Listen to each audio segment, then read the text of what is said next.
ॐ सहना भवतु सहनौ भुनक्तु सह वीर्यं करवावहै तेजस्विनावधीतमस्तु मा विद्विषावहै। ॐ शान्ति शान्ति शान्तिः। शङ्करं शङ्कराचार्यं केशवं बादरायणं सूत्रभाष्यकृतौ वन्दे भगवन्तौ पुनः पुनः। ईश्वरो गुरुरात्मेति मूर्तिभेदविभागिने व्योमवद्व्याप्तदेहाय दक्षिणामूर्तये नमः। ॐ पार्थाय प्रतिबोधितां भगवता नारायणेन स्वयं व्यासेन ग्रथितां पुराणमुनिना मध्ये महाभारतम् अद्वैतामृतवर्षिणीं भगवती अष्टादशाध्यायिनी अम्ब त्वामनुसन्दधामि भगवद्गीते भवद्वेषिणि। अम्ब त्वामनुसन्दधामि भगवद्गीते भवद्वेषिणि।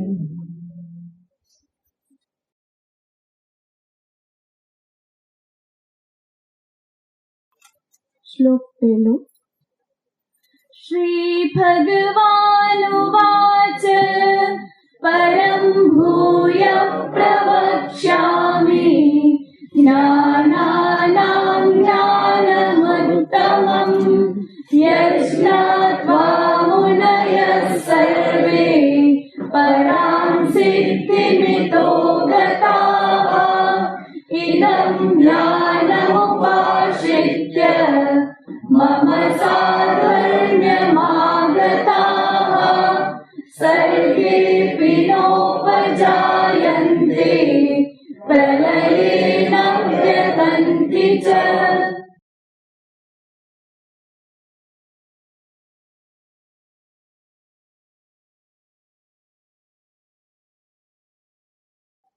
ભગવાન શ્રી કૃષ્ણચંદ્ર આ 14મા અધ્યાયના પ્રારંભમાં અર્જુનને કહેશે કે અર્જુન, મારા મુખેથી તું ઘણા બધા વિષયના સંદર્ભમાં સાંભળી ચૂકેલો છે.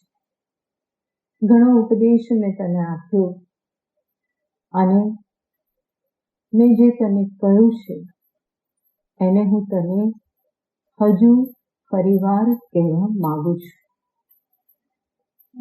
આવું ભગવાન એટલા માટે કહેશે, ગઈ વખતે આપણે જોયેલું હતું, ભગવાન જે તત્વનો ઉપદેશ આપે છે તત્વ ઘણું સૂક્ષ્મ છે. ભગવાનનો ઉપદેશ કોઈ સામાન્ય ઉપદેશ નથી, પરંતુ કે જીવોને મોક્ષ પ્રદાન કરનારો, અનંત કાલથી ચાલી આવતી એની સંસાર યાત્રાની સમાપ્તિ કરનારો ઉપદેશ છે. અને એટલા માટે આ કોઈ સામાન્ય ઉપદેશ નથી. અને સાથે સાથે ભગવાન જે ઉપદેશ આપી રહેલા છે એ ઉપદેશ તત્વ સૂક્ષ્મ હોવાથી એક વારમાં સમજી પણ શકાતું નથી. સમજી જવાય તો પણ અને ભૂલી જવું બહુ સ્વાભાવિક છે. તો આ બધા કારણોથી ભગવાન કહેશે ભૂયઃ પ્રવક્ષ્યામિ, જે મેં તને કહેલું છે એ જ હું તને ભૂયઃ હજુ ફરીવાર હું તને કહીશ, કે જેથી કરીને કીધેલું ફરી યાદ આવી જાય, વધારે દ્રઢ થઈ જાય. આચાર્ય પોતાના તરફથી પ્રયત્ન કરે છે, ફરી ફરીને કહેવાનો, ફરી ફરીને સમજાવવાનો, એક જ વિષયને અલગ અલગ રૂપે પ્રતિપાદન કરી અને એને દ્રઢ કરવાનો પ્રયત્ન કરે છે. સામે જે શ્રોતા જે છે એનું પણ કર્તવ્ય થઈ જાય છે કે જે કહેવામાં આવ્યું એના ઉપર ફરી વિચાર કરે, મનન કરે, એ વિષયને એ સ્પષ્ટ કરે કે એનું પણ કર્તવ્ય થઈ જાય છે. પણ અહીંયા ભગવાન પોતે જે કરી રહ્યા છે એને દર્શાવતા કે છે ભૂયઃ પ્રવક્ષ્યામિ. સાથે સાથે જ્ઞાનની મહિમા દર્શાવી, આ જ્ઞાનને જે પ્રાપ્ત કરે છે એને શું ફળ મળે છે એ પણ ભગવાને બીજા શ્લોકમાં દર્શાવ્યું. હવે ત્રીજા શ્લોકમાં ભગવાન દર્શાવી રહેલા છે કે કેવી રીતે આ બધું જ પ્રકૃતિમાંથી ઉત્પન્ન થાય છે. 13મા અધ્યાયમાં ભગવાને કહેલું હતું યાવત સંજાયતે કિંચિત, જે કંઈ પણ ઉત્પન્ન થાય છે એ પ્રકૃતિમાંથી ઉત્પન્ન થાય છે. તો એ વસ્તુને ભગવાન વિસ્તૃત રૂપે દર્શાવતા આગળના શ્લોકમાં કહેશે. ત્રીજો શ્લોક. મમ યોનિર્મહત બ્રહ્મ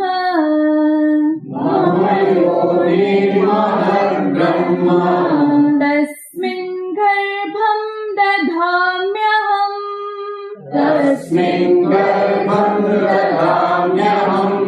સંભવઃ સર્વભૂતાનાં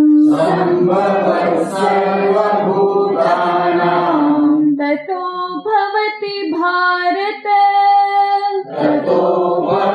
ભારત મમ યોનિર્મહત બ્રહ્મ તસ્મિન ગર્ભં દધામ્યહં સંભવઃ સર્વભૂતાનાં તતો ભવતિ ભારત.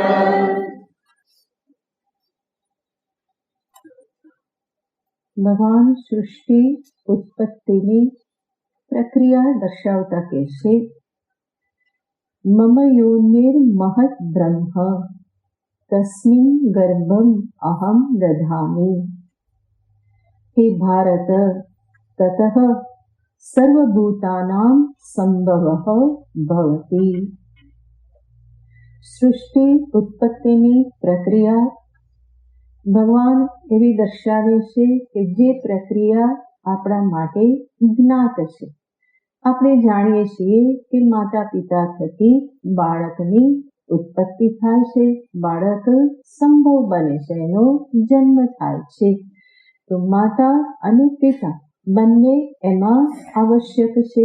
તો એ જ પ્રક્રિયાને દર્શાવતા અહીંયા ભગવાન કહે છે મમ યોનિહિ મહદ બ્રહ્મ.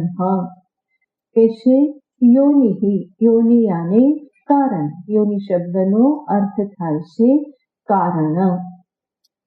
ભગવાન કહે છે કે આ સમસ્ત જગતના કારણરૂપ જે છે એ શું છે? મહત બ્રહ્મ. મહત બ્રહ્મ એ પ્રકૃતિ માટે શબ્દ અહીંયા વાપરેલો છે. અંતે તો કંઈ પણ બ્રહ્મથી ભિન્ન નથી, એટલે બ્રહ્મ સ્વરૂપ તો છે જ.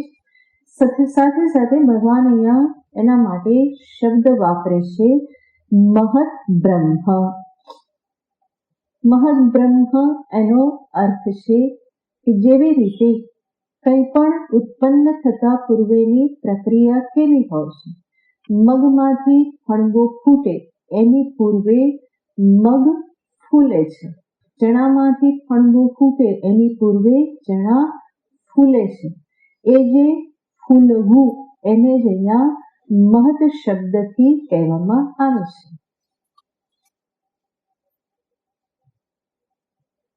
જેવી રીતે બાળકની ઉત્પત્તિને માટે માતાની આવશ્યકતા છે અને સાથે સાથે એમાં નિમિત્ત એવા પિતાની પણ આવશ્યકતા છે. એવી જ રીતે આ સૃષ્ટિની ઉત્પત્તિને અર્થે પણ પ્રકૃતિની આવશ્યકતા છે અને સાથે સાથે ચેતન પરમાત્મા જે છે એની પણ આવશ્યકતા છે. ભગવાને અહીંયા શબ્દ વાપર્યો મમ. આ મમ શબ્દથી ભગવાન સ્પષ્ટ કરી દેશે કે પ્રકૃતિ એ કોઈ સ્વતંત્ર નથી. સાંખ્ય દર્શનમાં પ્રધાન પ્રકૃતિને સ્વતંત્ર માનવામાં આવે છે, પરંતુ વેદાંતમાં પ્રકૃતિ સ્વતંત્ર નથી, પોતાની જાતે કંઈ ઉત્પન્ન કરતી નથી. એ સિવાય પણ ગીતાજીમાં અનેક જગ્યાએ ભગવાન આ વાતનો ઉલ્લેખ કરે છે, જ્યાં ભગવાન કહેશે મયાધ્યક્ષેણ પ્રકૃતિ સૂયતે સચરાચરમ.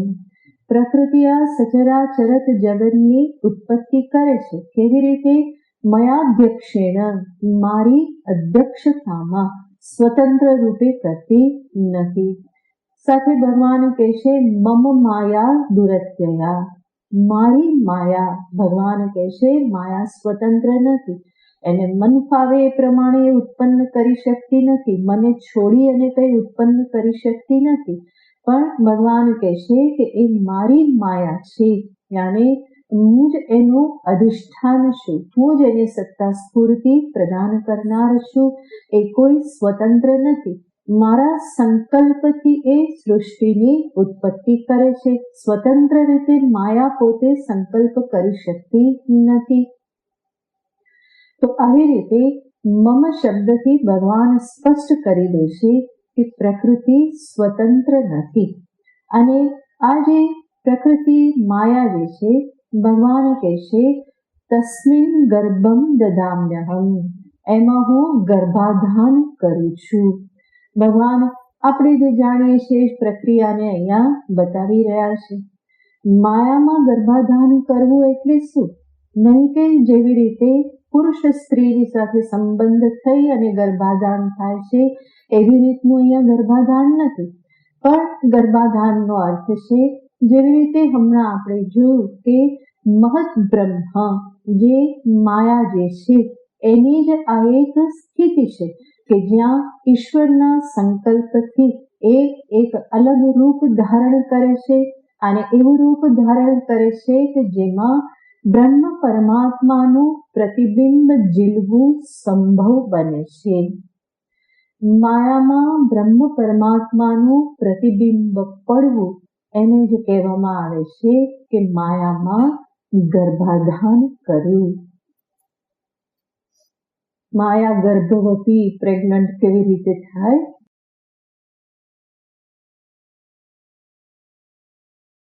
પરમાત્માનું પ્રતિબિંબ એમાં પડે, પરમાત્માના આભાસથી, પ્રતિબિંબથી.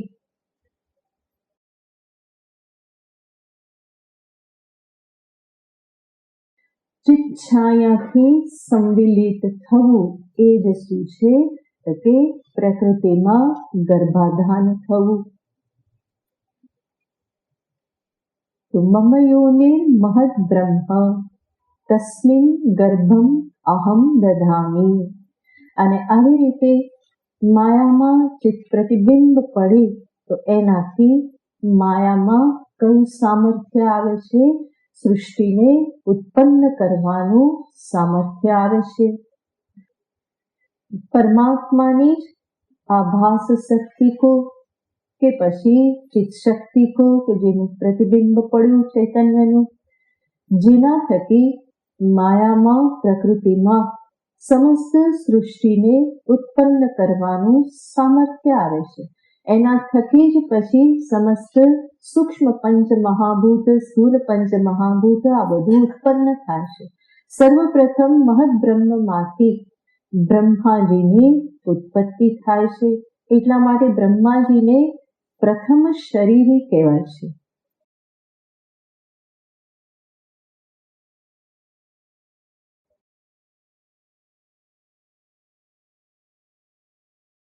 સર્વપ્રથમ ઉત્પત્તિ થાય છે બ્રહ્માજીની. બ્રહ્માજીને જ શાસ્ત્રમાં પ્રથમ શરીરી કહેવાય છે, યાને પ્રથમ શરીર ઉત્પન્ન થયું. બ્રહ્માજીનું જ બીજું નામ કહેવાય છે હિરણ્ય ગર્ભ. એમનું જ ચોથું નામ કહેવાય છે સૂત્રાત્મા. આવી રીતે પ્રથમ શરીરી અથવા તો પ્રથમ જે પ્રથમ ઉત્પન્ન થયા, પ્રથમ શરીર જે ઉત્પન્ન થયું તો પ્રથમ બ્રહ્માજી ઉત્પન્ન થયા અને પછી આગળનું કામ કોણે સંભાળ્યું? બ્રહ્માજીએ જ સમસ્ત સૃષ્ટિ કરવાનું કાર્ય સંભાળ્યું. તો આ રીતે સમસ્ત સૃષ્ટિ કેવી રીતે ઉત્પન્ન થઈ? કે પ્રકૃતિ અને પરમાત્માથી આ સમસ્ત સૃષ્ટિની ઉત્પત્તિ થાય છે. ભગવાનના વચનો જ સૃષ્ટિ વિષયમાં પ્રમાણ છે. કેવી રીતે આ જગતની ઉત્પત્તિ થઈ એ પરમાત્મા સિવાય બીજું કોઈ જાણી શકે નહીં. ઉત્પત્તિ કાલે જે હાજર હોય એ જ જાણી શકે કે કેવી રીતે ઉત્પન્ન થયું. જે હાજર ના હોય એ જાણી શકે કેવી રીતે આવ્યું. એટલા માટે ડાર્વિન જાણી શકે નહીં કે આ સૃષ્ટિ કેવી રીતે થઈ. વિજ્ઞાન ગમે એટલું કે ડાર્વિનને ક્યાંથી ખબર પડે કે આ કેવી રીતે થયું, શું થયું. એટલે પછી એમણે કલ્પના શું કરવી પડે કે આપણા બાપ દાદા કોણ હતા? વાનર હતા. પછી પૂંછડીનો ઉપયોગ ના રહ્યો એટલા માટે ના રહે પૂંછડી. આવી બધી કલ્પના કરવી પડે, કારણ કે આ કોઈ મનુષ્ય બુદ્ધિનું સામર્થ્ય જ નથી કે જગતની સૃષ્ટિ વિશે કંઈ વાત કરી શકે. એટલા માટે એક થિયરી જાય ફરી બીજી થિયરી આવે, બ્લેક હોલ થિયરી. આ બધું કેવી રીતે આમાંથી આવ્યું? આ બધું કોઈ પ્રમાણભૂત નથી. સૃષ્ટિ ઉત્પત્તિમાં કેવળ સૃષ્ટિકર્તાના વચનો જ પ્રમાણ છે. એ જ જાણે કે આ બધું કેવી રીતે થાય છે. અને એટલા માટે ભગવાનના વચનોમાં શ્રદ્ધા રાખી અને આ વિષયને સમજવો જોઈએ. આડાઅવડા તર્ક કુતર્ક કરવાના ના હોય કે આમ થયું ને તેમ થયું ને ધડાકો થયો ને એક ટુકડો છૂટો પડ્યો ને પછી ઠંડો પડ્યો ને પછી પૃથ્વી થઈ. કોણ જોવા ગયું હતું? ક્યારે ધડાકો થયો? ધડાકો શા માટે થયો? ક્યાંથી ક્યાં થયો? આ કોણ જોવા ગયું હતું? પેલા ગરમ હતું ને પછી ઠંડુ થયું, કોને ખબર? તો આ બધી કલ્પના માત્ર છે. એટલા માટે કેટલાક વિષયો એવા છે કે જેના સંદર્ભમાં કેવળ વેદશાસ્ત્ર કે જે પરમાત્માએ જ આપેલું જ્ઞાન છે એ જ માત્ર પ્રમાણ છે.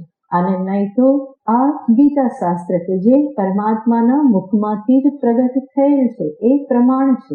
એમાં મનુષ્ય બુદ્ધિના તર્ક વિતર્ક ક્યારેય પણ કામ ચાલી શકે નહીં.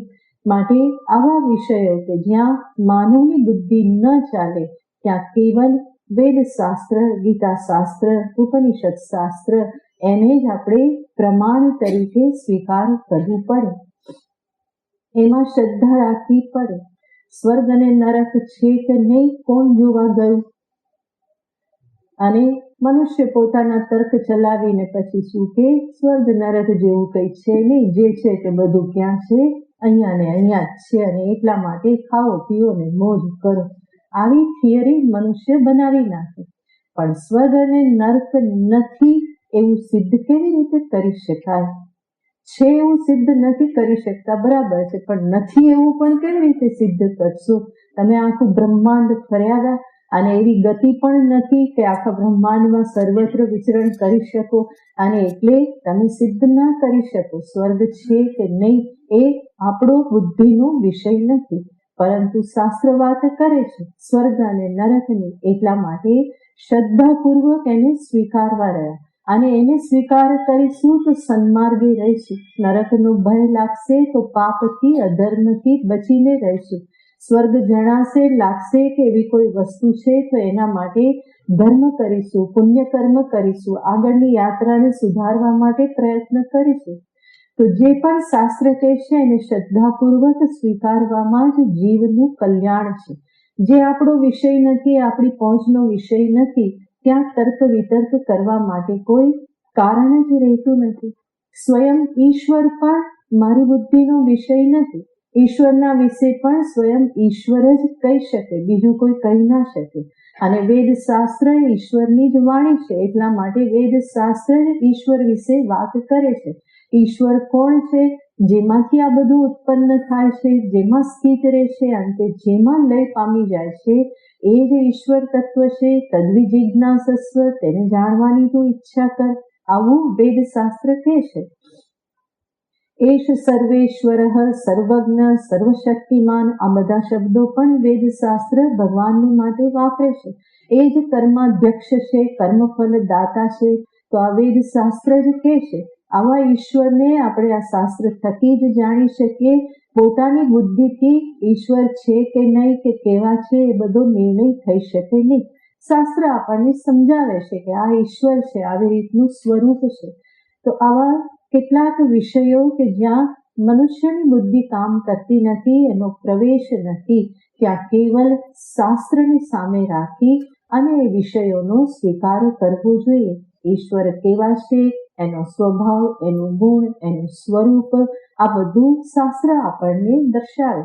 આ સૃષ્ટિ કેવી રીતે થઈ એ પણ શાસ્ત્ર બતાવે. કર્મફળના સિદ્ધાંતો પણ શાસ્ત્ર કહે છે. એને કોઈ બુદ્ધિ જાણી શકે નહીં. મનુષ્યની બુદ્ધિ એ ઈશ્વર નિર્મિત છે અને એનાથી જે નિર્મિત છે એ જ બધું થાય છે. એમાં હું કંઈ કરી શકું નહીં. તો અહીંયા પણ ભગવાન જ્યારે કહે છે કે આવી રીતે આ જે મહદ્બ્રહ્મ, જે જગત કારણ પ્રકૃતિ જે છે એમાંથી આ બધું ઉત્પન્ન થાય છે. ત્યારે જ્યારે એ ચૈતન્યથી સંમિલિત થાય છે, ચિત્ત સંમિલિત થાય, ચિત્ત પ્રતિબિંબથી જ્યારે સંમિલિત થાય તો આ પ્રમાણે સૃષ્ટિ ઉત્પન્ન થાય છે. અને આ જ વાતને ભગવાન ફરી દોહરાવી અને આગળના શ્લોકમાં કહી દેશે. સર્વયોનિષુ કૌન્તેય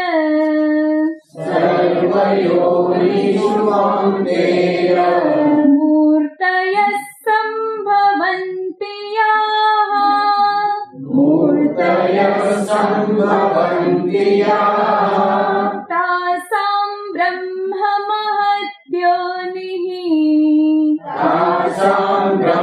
મહદ્યોનિઃ અહં બીજ પ્રદઃ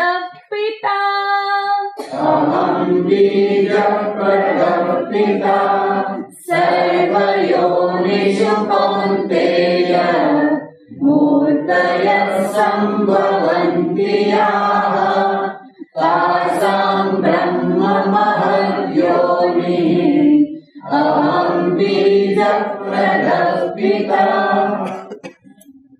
હે કૌંતેય, અર્જુનને સંબોધન છે. હે કૌંતેય, સર્વયોનિષુ યાઃ મૂર્તયઃ સંભવન્તિ, સર્વયોનિઓમાં જે મૂર્તિઓ યાને શરીરો જે કંઈ પણ ઉત્પન્ન થાય છે. મૂર્તયઃ યાઃ સંભવન્તિ તાસામ, એ સર્વને માટે મહદ્બ્રહ્મ યોનિઃ, આ પ્રકૃતિ એના માટે કારણ છે. અને અહમ બીજપ્રદ પિતા, હું કોણ છું? બીજ આધાન કરનાર એવો પિતા હું છું. અને પ્રકૃતિ શું છે? સર્વની માતા છે. એટલા માટે જ આપણે માયાના વિભિન્ન સ્વરૂપોને માતાજી તરીકે એને પૂજીએ છીએ.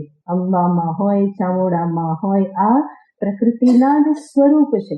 ભગવાને જ એને ભાગવતમાં વરદાન આપ્યું છે કે તું આટલા આટલા નામોથી પ્રસિદ્ધ થઈશ. તમે બધાએ ભાગવત સાંભળ્યું. જ્યારે ભગવાન જન્મ લેવાના હતા ત્યારે યોગ માયાને બોલાવીને બધા આદેશ આપે છે અને સાથે સાથે કહે છે કે તું જગતમાં આ સ્વરૂપે આ નામે તું પ્રસિદ્ધ થઈશ.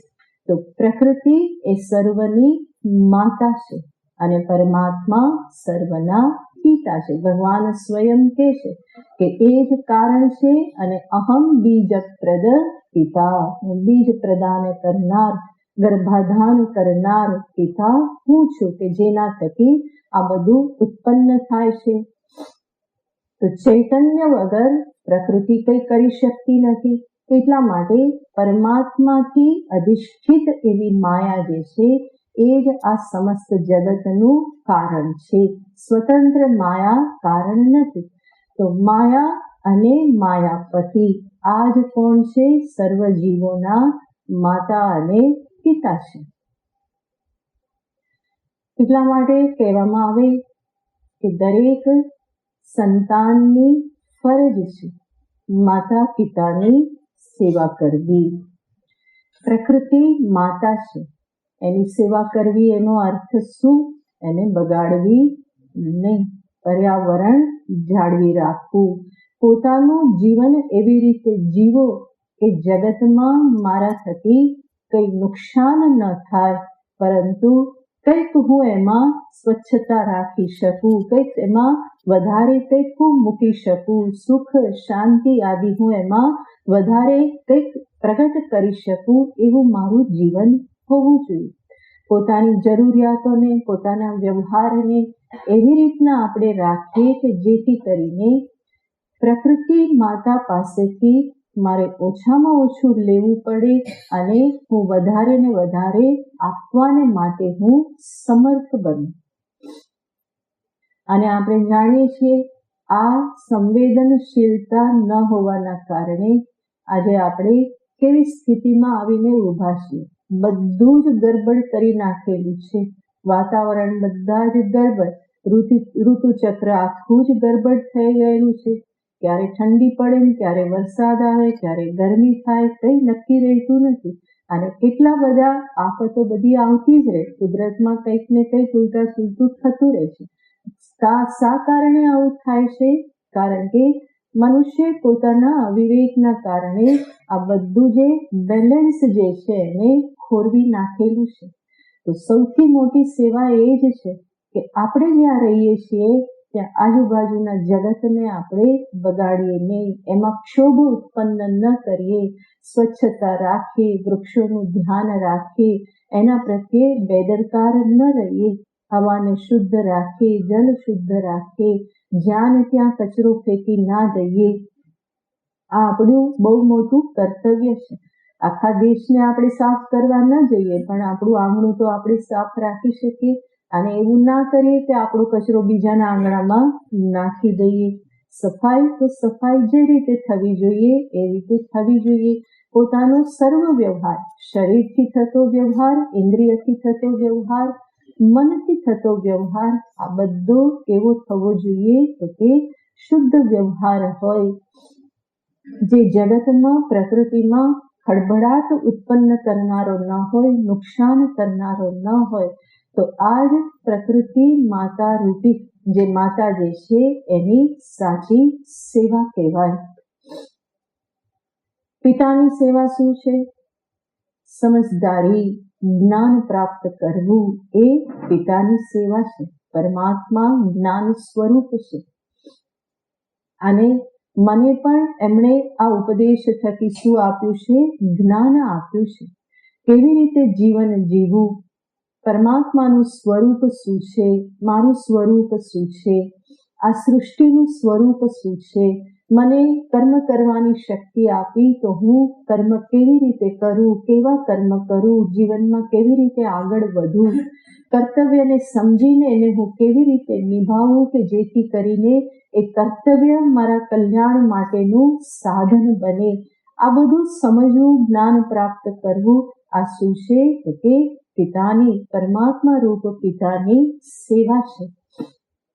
તો દરેકનું કર્તવ્ય થઈ જાય છે આ માતા પિતાની સેવા કરવી, એના પ્રત્યે કૃતજ્ઞ બની રહેવું. મારું જીવન જે છે એ જીવન કોના પર આધારિત છે? આ પ્રકૃતિ પર જ આધારિત છે. એ જ પૃથ્વી, એ જ જલ, એ જ હવા, આકાશ, અગ્નિ, આના સિવાય હું જીવન ધારણ કરી શકું એમ નથી. એ જ વૃક્ષો આદિ કે જેના વગર મારું જીવન સંભવ નથી. તો સમસ્ત પ્રકૃતિ જાણે કે મારા જીવનને બનાવી રાખવાને માટે જાણે કે લાગેલી છે. તો એવી પ્રકૃતિ પ્રત્યે હંમેશા વિનમ્ર રહેવું જોઈએ, કૃતજ્ઞ રહેવું જોઈએ, પોતાના કર્તવ્યને સમજી અને હંમેશા વ્યવહાર કરવો જોઈએ. એવી જ રીતે મનુષ્ય થયા છીએ, ભગવાને બુદ્ધિ શક્તિ આપેલી છે. તો એ બુદ્ધિ શક્તિનો ઉપયોગ સન્માર્ગે, એ જ્ઞાન હું પ્રાપ્ત કરી અને મારું જીવન હું સન્માર્ગે વિતાવી શકું, અંતે પરમાત્માને હું જાણી શકું, એના માટે જીવન જીવવું જોઈએ.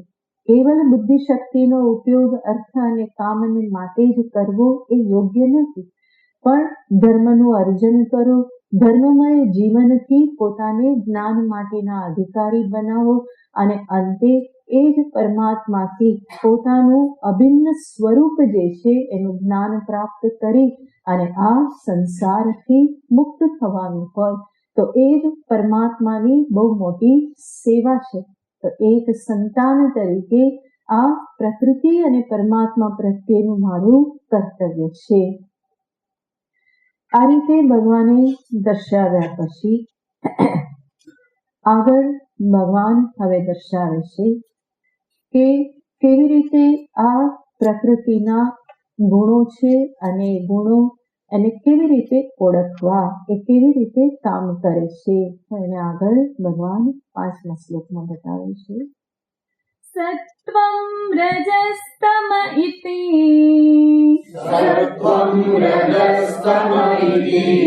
ગુણા પ્રકૃતિ સંભવા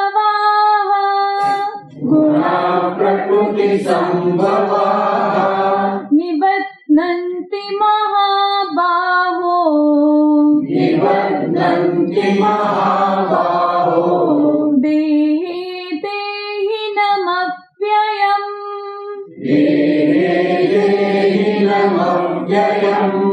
સત્વં રજસ્તમ ઇતિ ગુણા પ્રકૃતિ સંભવા નિબધ્નન્તિ મહાબાહો દેહે દેહિનમવ્યયम्.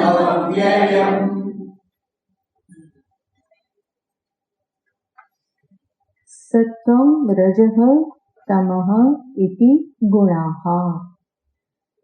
આ 3 ગુણ કે જે પ્રકૃતિ સંભવાહ, એ પ્રકૃતિમાંથી ઉત્પન્ન થાય છે, બલકી આ 3 સ્વરૂપે જ પ્રકૃતિ છે. પ્રકૃતિની એક સામ્યાવસ્થા હોય છે કે જે સામ્યાવસ્થામાં સત્વ રજસ તમ આ બધા સમાન રૂપે રહેલા છે અને એટલા માટે એ સામ્યાવસ્થામાં સ્પષ્ટતયા 3 ગુણોનું ભાન થતું નથી. પણ જ્યારે સૃષ્ટિ ઉત્પન્ન કરવાની હોય ત્યારે પરમાત્માના જ સંકલ્પથી એ માયા શક્તિમાં એક ક્ષોભ વિક્ષોભ ઉત્પન્ન થાય છે, જેના પરિણામે આ વિક્ષુબ્ધ અવસ્થા જે છે એમાં આ 3 ગુણ જે છે એ પ્રગટ થવા લાગે છે. તો સામ્યાવસ્થામાં 3 સમાન રૂપે છે એટલા માટે ખ્યાલ આવતો નથી. જ્યારે સૃષ્ટિ કરવાની છે તો પરમાત્માના સંકલ્પથી જ પ્રકૃતિમાં વિક્ષોભ થાય છે અને ત્યારે આ 3 ગુણ જે છે એ સ્પષ્ટતયા પ્રગટ થવા લાગે છે. એટલા માટે ભગવાન અહીંયા કહે છે સત્વં રજસ્તમ ઇતિ ગુણાઃ પ્રકૃતિ સંભવાઃ. પ્રકૃતિમાંથી ઉત્પન્ન થયેલ આ 3 ગુણ છે. આમ તો ત્રિગુણાત્મિકા જ પ્રકૃતિ છે, 3 ગુણ જ એનું સ્વરૂપ છે, પણ હમણાં આપણે જોયું એમ સામ્યાવસ્થામાં એ ખ્યાલ આવતો નથી, માયા શક્તિ માત્ર છે. અને એ માયા શક્તિમાં જ્યારે ભગવાન આ સંકલ્પ જ્યારે કરે છે કે આ માયા થકી એકોહમ બહુશ્યામી, હું એકમાંથી અનેક થઈ જાઉં, આવો સંકલ્પ કરે ત્યારે શું થાય છે, માયા શક્તિમાં ક્ષોભ ઉત્પન્ન થાય, જેના પરિણામે આ 3 ગુણ જે છે એ વ્યક્ત થાય છે, અભિવ્યક્ત થઈ જાય છે. તો એને સામે રાખીને ભગવાન કહે છે કે આ 3 ગુણ જે છે એ પ્રકૃતિ સંભવાહ, પ્રકૃતિમાંથી ઉત્પન્ન થાય છે. અને હે મહાબાહો, અર્જુનને સંબોધન છે. મહાબાહુ, મહાબાહુ કોને કહેવાય કે જેના હાથ કેવા છે, મહાન બલવાન છે, સમર્થ છે. અને સાથે સાથે કહેવાય છે આજાન બાહુ, જેના બાહુ કેવા છે તો કે લાંબા છે. તો આવી રીતનો જે સામર્થ્યવાન છે એને કહેવામાં આવે મહાબાહુ. ભગવાન આ સૂચક સંબોધન કરી અને અર્જુનને કહે છે કે અર્જુન, તું કોઈ સામાન્ય નથી. તું આ પ્રકૃતિના ગુણો ઉપર વિજય પ્રાપ્ત કરી અને ગુણાતીત અવસ્થાને તું પ્રાપ્ત કરી શકે એમ છે, જેનું ભગવાન આમાં વર્ણન કરવાના જ છે. તો એવી રીતે ભગવાન સામે રાખી અને અર્જુનને સંબોધન કરે છે, હે મહાબાહો. ભગવાન જ્યારે કહેશે કે પ્રકૃતિના ગુણો, તો એ ગુણો એટલે ફરી કોઈ લાલ લીલા પીળા એવા કોઈ ગુણ નથી. હા, ખાલી સમજવા માટે કહેવામાં આવે કે સત્વયાને કેવો છે, સફેદ છે, રજયાને કેવો છે, લાલ, અને તમયાને કાળો. પણ હકીકતમાં આવા કોઈ ગુણને ભગવાન કહેતા નથી. લાલ લીલો પીળો કે પછી બીજા ગુણ કહેવામાં આવે કે આ વ્યક્તિ બહુ ક્રોધિત છે, આ બહુ દયાળુ છે, એ દયાળુતા એનો ગુણ છે કે ક્રોધ ગુણ છે, એવી રીતે ગુણને અહીંયા કહેવામાં આવતા નથી. પરંતુ ગુણ યાને કયા છે તો ભગવાને સ્પષ્ટ કર્યું, સત્વ, રજ અને તમ. આ 3 ગુણ છે. અને સાથે સાથે કહે છે, હે મહાબાહો, આ જે ગુણો જે છે એ નિબધ્નંતી રહે છે ક્યાં તો કહે છે દેહે, દેહમાં. પ્રકૃતિમાંથી જ આ દેહ ઉત્પન્ન થયેલો છે. સૂક્ષ્મ શરીર, મન, અંતઃકરણ પણ એમાંથી જ ઉત્પન્ન થયેલા છે. તો આ જે ગુણો જે છે એ ક્યાં છે તો કે દેહમાં છે. દેહે યાને ક્ષેત્રમાં. અને બાંધે છે, નિબધ્નંતી. કોને બાંધે છે? ભગવાન કહે છે દેહિનમ. દેહી ક્ષેત્રજ્ઞ જે છે, જે દેહને પોતાનો માને છે, એને બાંધે છે. ક્ષેત્રમાં છે અને ક્ષેત્રને હું મારું કરનાર એવો જે ક્ષેત્રજ્ઞ, જે દેહી જે છે એને બાંધે છે. ભગવાન સાથે સાથે એક શબ્દ વાપરી દે છે, દેહિનમ અવ્યયમ. આ દેહી કેવો છે? વાસ્તવમાં તો અવ્યય છે. યાને એમાં ક્યારેય કોઈ વિકાર, પરિવર્તન પ્રાપ્ત થતા નથી. અને એટલા માટે હકીકતમાં ગુણો ક્ષેત્રજ્ઞ એવા આત્માને બાંધતા નથી. પણ અજ્ઞાનના કારણે દેહને જ્યારે હું માની લેવામાં આવે ત્યારે દેહ, મન આદિના ગુણોને પણ કેવા માનવામાં આવે છે? હું માનવામાં આવે છે. અને એના પરિણામે જ જીવને ભ્રાંતિ થાય છે. સત્વ હોય તો ભ્રાંતિ થાય છે, તો મને સુખ થયું, મને સુખ થયું એટલેથી અટકતું નથી. સાથે સાથે એ શું માની લે છે? હું સુખી, જેના પરિણામે એ ફરી બંધનમાં આવે છે. એવી જ રીતે રજની સાથે તાદાત્મ્ય કરી અને હું કરતા, હું ભોગતા, આ બધું એ સમજી લે છે. તમની સાથે તાદાત્મ્ય કરી અને આળસ નિદ્રાને વશ થઈ જાય છે, અજ્ઞાનને, અવિવેકને વશ થઈ જાય છે. તો વસ્તુતઃ અસંગ હોવા છતાં, અવ્યય હોવા છતાં અવિવેકના કારણે પોતાને જાણે કે એ બંધનમાં નાખી દે છે. ભગવાને 13મા અધ્યાયમાં પણ કહેલું હતું કે આ ગુણ સંગ જે છે એ જ શું છે? સદસત યોનિષુ કારણમ. ગુણો સાથેનો સંગ, એ ગુણોને જ ભગવાન અહીંયા દર્શાવી રહેલા છે. સત્વ, રજસ અને તમ ગુણ જે છે એની સાથેનો સંગ, કે જે સંગના મૂળમાં શું છે? અવિવેક છે, અજ્ઞાન છે. વાસ્તવિક સંગ તો ક્યારેય થયો નથી, પણ માની લીધેલો સંગ છે. વિવેક નથી કે આ અને હું બંને જુદા છીએ અને એટલા માટે બંનેને એક કરીને સમજી લે છે. અને એ રીતનો જે માનેલો સંગ જે છે એ જ માનેલા સંસારનું કારણ છે. આખો સંસાર પણ કેવો છે? માનેલો જ છે. માન્યતા માત્ર છે, એના સિવાય બીજું કંઈ છે જ નહીં. સમસ્ત સંસાર શું છે? માન્યતા છે. આ એક વાક્ય ઉપર તમે વિચાર કરશો અને જોશો કે કેટલી કેટલી માન્યતા છે તો ખબર પડશે કે કેવું આ બધું માન્યતાથી જ બધું ચાલે છે. મનુષ્ય મનુષ્ય છે, એક જીવ છે. એને શું કહેવામાં આવે? તું આનો દીકરો, તું આનો ભાઈ, તું આની બેન, આવું બધું કહેવામાં આવે. અને એ શું કરે? માની લે. એને માની લે છે અને એના આધારે ફરી વ્યવહાર કરે છે. એક સમય આવે છે ફરી એને કહેવામાં આવે કે હવે તમે પતિ પત્ની. એને માની લીધું. એને માની લીધું અને એના આધારે વ્યવહાર થાય છે. અને એક પતિ પત્નીના સંબંધ થયા તો ફરી પાછા સાળાને, સાડુભાઈને, વેવાઈને, સાસુને, સસરાને, દેરાણીને, આ બધું જ શું થઈ જાય? બધા લેબલ લાગી જાય. એ બધી જ માન્યતાઓને સ્વીકાર કરી લેવામાં આવે તો એક પછી એક બધી માન્યતાઓ બધી સ્વીકાર થતી જાય અને સંસાર આગળ વધતો જાય. એટલું જ નહીં, જેને આપણે ધન કહીએ છીએ, ધન શું છે? માન્યતા આપેલી છે કે આવા કાગળને શું માનવું? 500ની નોટ, બરાબર, આમાં આટલી વેલ્યુ છે. અને કાલ ઉઠીને સરકાર ના પાડી દે તો 2000નું કાગળિયું પણ કાગળિયું થઈ જાય.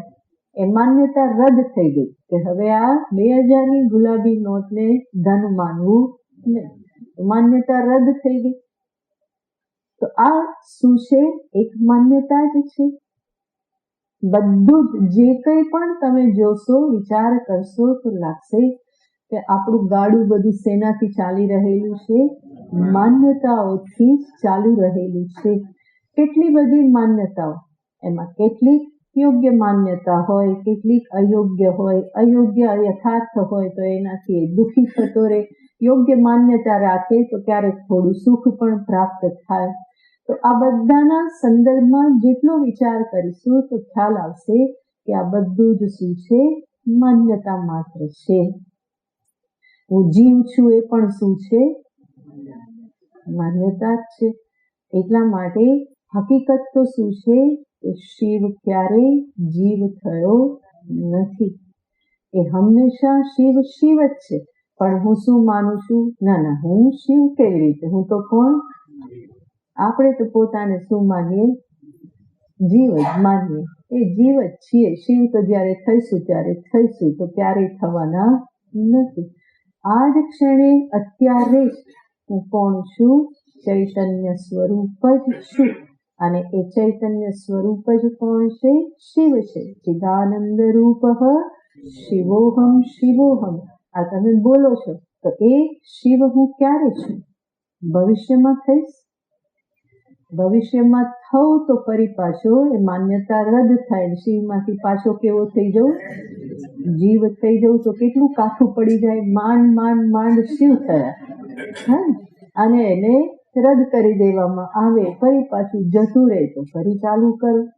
તો આ માન્યતામાંથી જ આ આખો સંસાર છે.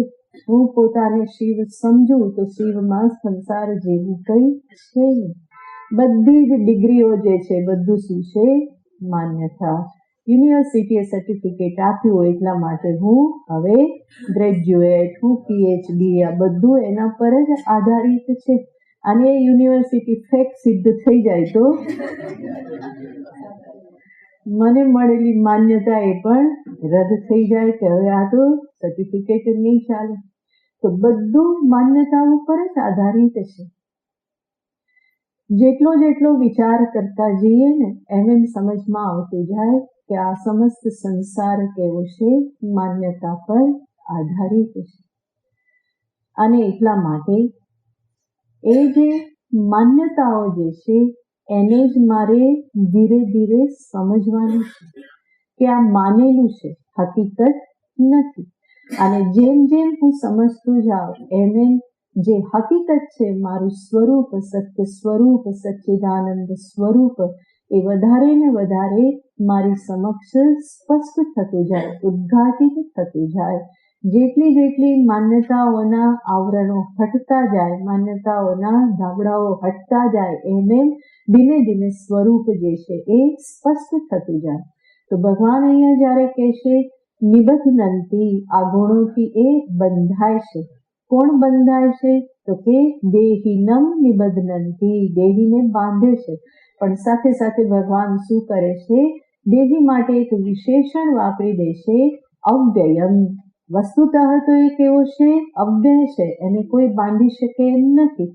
છતાં પણ અજ્ઞાનના કારણે, અવિવેકના કારણે આ ગુણોમાં જાણે કે એને બંધન કરવાનું સામર્થ્ય આવી જાય છે. તો દેહે દેહિનમ અવ્યયમ હે મહાબાહો ગુણાહા નિબધ્નંતી, આ બધા ગુણો જે છે એ એને બાંધે છે. ભગવાને ગુણોની વાત કરી, સત્વ, રજસ અને તમ ગુણ. આની સાથે સાથે કહ્યું કે આ ગુણ એને બાંધે છે.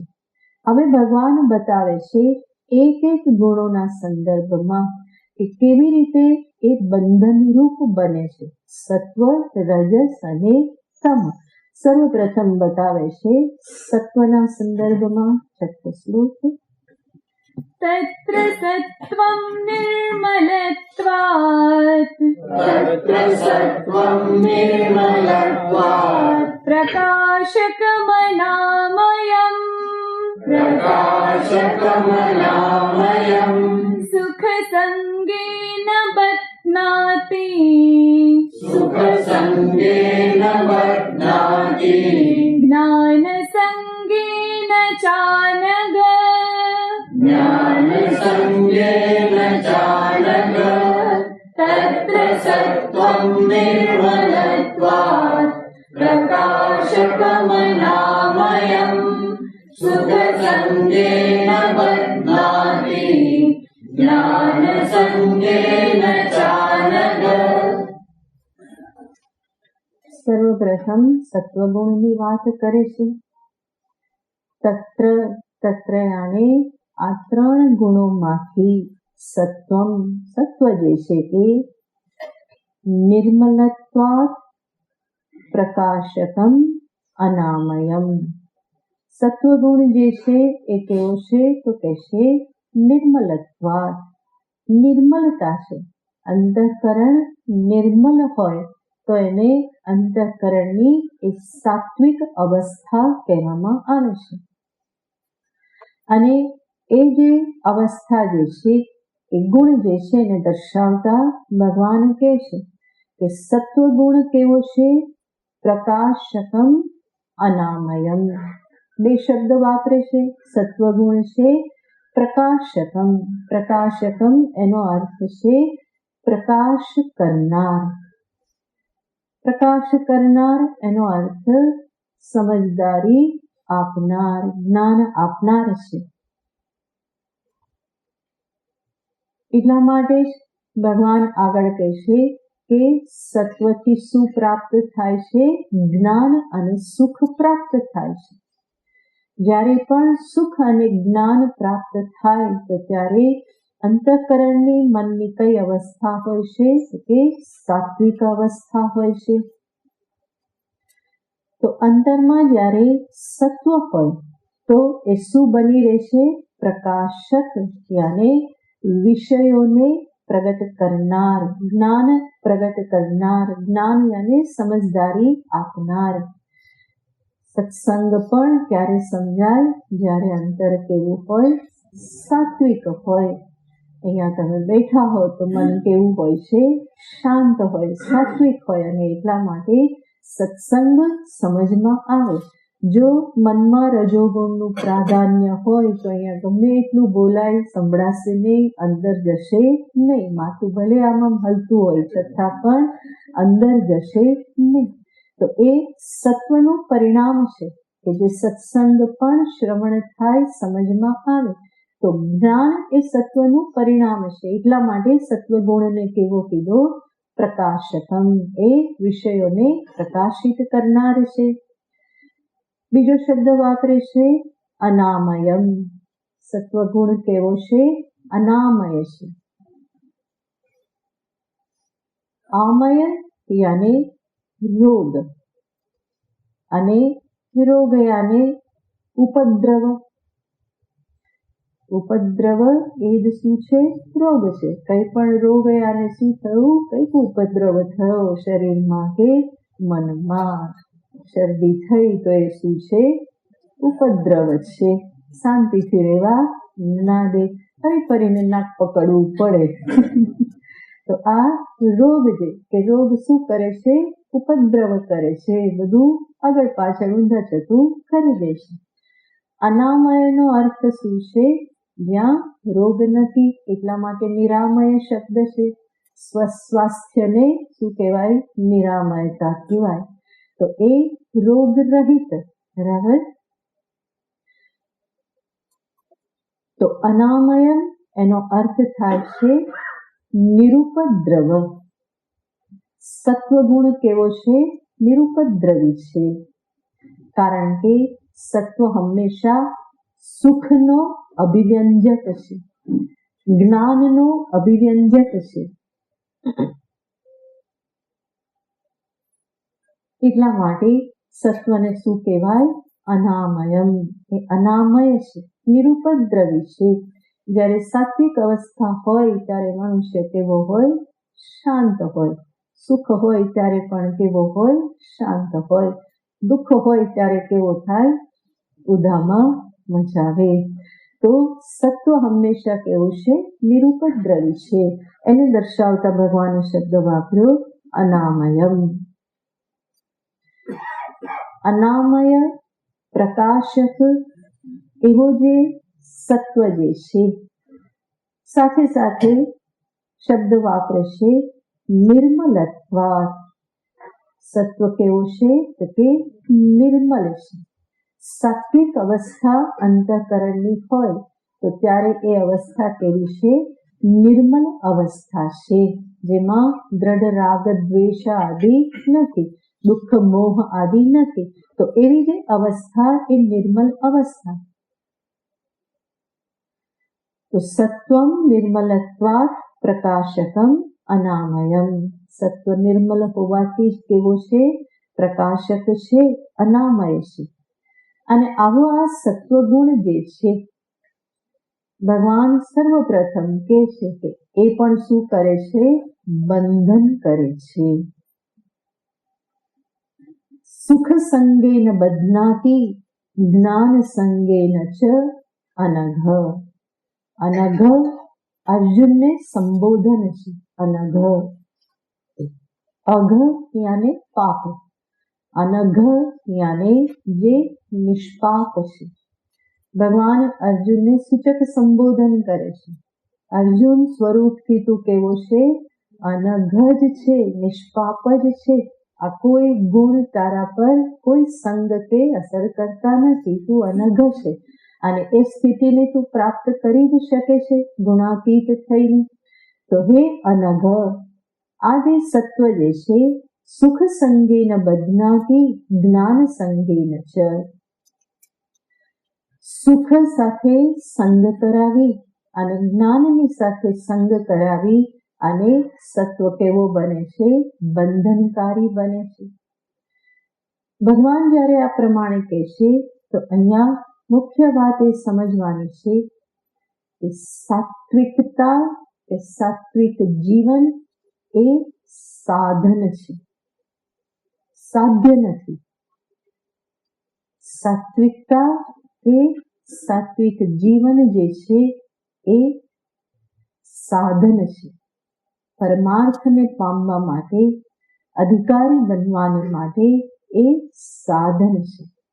પરંતુ ત્યાં જ અટકી જવાનું નથી. જો ત્યાં જ અટકી જવાય તો ફરી એ શું બની રહેશે? એ બંધનકારી બની રહેશે. એ મોક્ષ સુધી મને પહોંચાડતું નથી. એટલા માટે જ સાધકના જીવનમાં સાધ્ય સાધન વિવેક જે છે એ બહુ જ મોટું સ્થાન ધરાવે છે. જરૂર જીવનને સાત્વિક બનાવવાનું છે. ભગવાન આ બધી વાત એટલા માટે જ કરી રહેલા છે કે તમોગુણથી ગ્રસ્ત હું હોઉં તો એમાંથી હું રજ અવસ્થામાં આવું અને રજોગુણમાંથી હું અંતે સત્વગુણને હું પ્રાપ્ત કરું. ધીમે ધીમે હું સાત્વિકતા તરફ આગળ વધું. અને એટલા માટે જ ભગવાન આ અધ્યાયમાં, આગળ 17મા અધ્યાયમાં 18મા અધ્યાયમાં આ બહુ જ વાત ભગવાન કરવાના છે. સાત્વિક શું છે, રાજસિક શું છે, તામસિક શું છે, આ બધી જ વાત અનેક વિષયના સંદર્ભમાં ભગવાન કરવાના છે કે જેથી કરીને તામસિક અને રાજસિકનો ત્યાગ કરી અને સાધક જે સાત્વિક જે છે એનો સ્વીકાર કરે અને જીવનને એવું શુદ્ધ નિર્મલ બનાવે. પણ આ શુદ્ધ નિર્મલ જીવન બનાવ્યા પછી પણ જ્ઞાન તો પ્રાપ્ત કરવાનું જ છે, ત્યાં અટકી જવાનું નથી. નહીં તો ફરી સંસાર પ્રાપ્ત થવાનો જ છે. સંસાર મુક્તિનો એક જ ઉપાય છે અને એ છે આત્મજ્ઞાન. એના સિવાય બીજો ઉપાય નથી. તો માત્ર સાત્વિકતામાં અટકી જવાનું નથી, એનાથી આગળ પરમાત્મા જ્ઞાન પ્રાપ્ત કરવાનું છે. સાત્વિકતા અનિવાર્ય છે, અંતિમ નથી.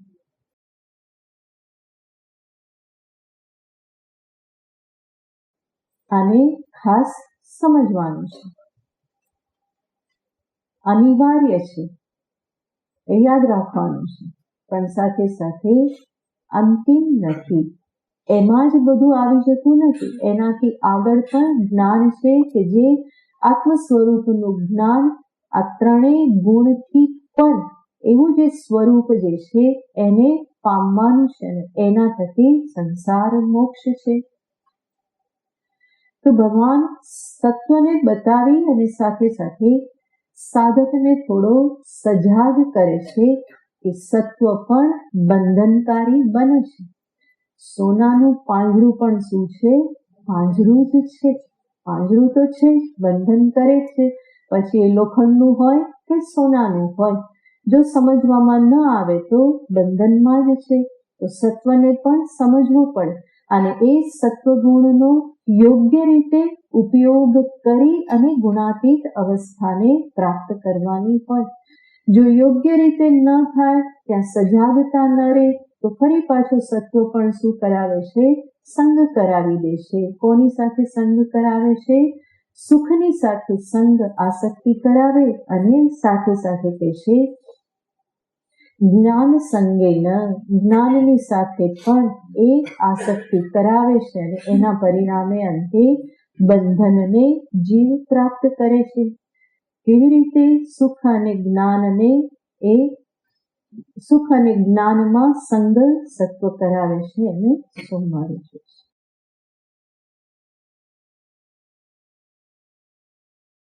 ઓમ પૂર્ણમદ પૂર્ણમિદં પૂર્ણાત પૂર્ણમુદચ્યતે પૂર્ણસ્ય પૂર્ણમાદાય પૂર્ણમેવાવશિષ્યતે.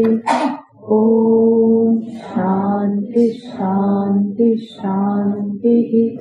હરિ ઓમ. શ્રી ગુરુભ્યો નમઃ.